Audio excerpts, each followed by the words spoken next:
From the national newsroom of the Canadian Press, I'm Lisa Laporte. In a social media post today, U.S. President Donald Trump says Iran's supreme leader has been killed by joint U.S.-Israeli airstrikes in the country. Here's ABC News national correspondent Stephen Portnoy. The president's post has him proclaiming the death of what he calls one of the most evil people in history. Trump said Ayatollah Ali Khamenei was, quote, unable to avoid our intelligence and highly sophisticated tracking systems, adding there was not a thing he or the other leaders that have been killed along with him could do.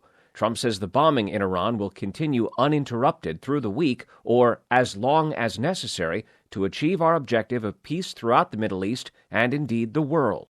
That was ABC's Stephen Portnoy. Iran has not yet commented on those reports.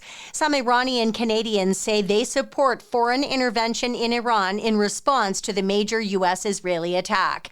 Iranian Canadian filmmaker Ezra Soleh says the people of Iran support the strikes because, quote, they know this surgery has to be done for the cancer to be removed. Prime Minister Mark Carney said earlier today he supports the attack, noting Iran must never be able to develop a nuclear weapon. The advocacy group Canadians for Justice and Peace in the Middle East says the missile strikes are an act of aggression that violate the United Nations Charter.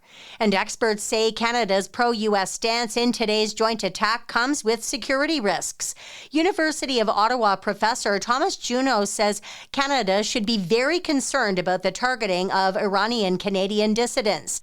Prime Minister Carney says Canada is aiming to sign a comprehensive trade deal with India by the end of this year. He told a business audience in Mumbai today that both sides are negotiating a comprehensive economic partnership agreement with the intention to double two-way trade by 2030.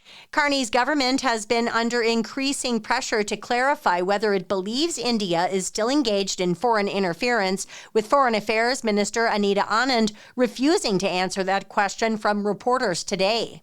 And actor Shia LaBeouf has been arrested again in New Orleans. Actor Shia LaBeouf, who was arrested and charged with battery after police say he punched several people outside a New Orleans bar February 17th, was arrested again Saturday and charged with an additional count of simple battery, according to court records.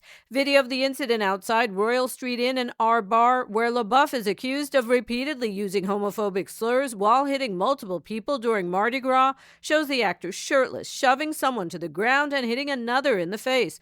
On Thursday, a New Orleans judge ordered him back to drug and alcohol rehab. At that hearing, LaBeouf's lawyer said being drunk on Mardi Gras is not a crime. I'm Julie Walker. This is the Canadian Press.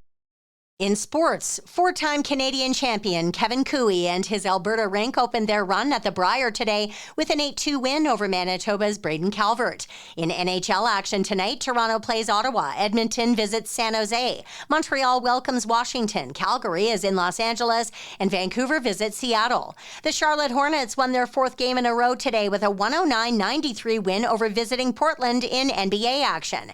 Brandon Miller had 26 points and 8 rebounds for Charlotte, which moved into ninth in the Eastern Conference. Later on tonight, the Toronto Raptors visit the Washington Wizards. Ireland's Shane Lowry moved into a tie for the lead at the PGA Tour's Cognizant Classic with a round of 8 under today in West Palm Beach, Florida.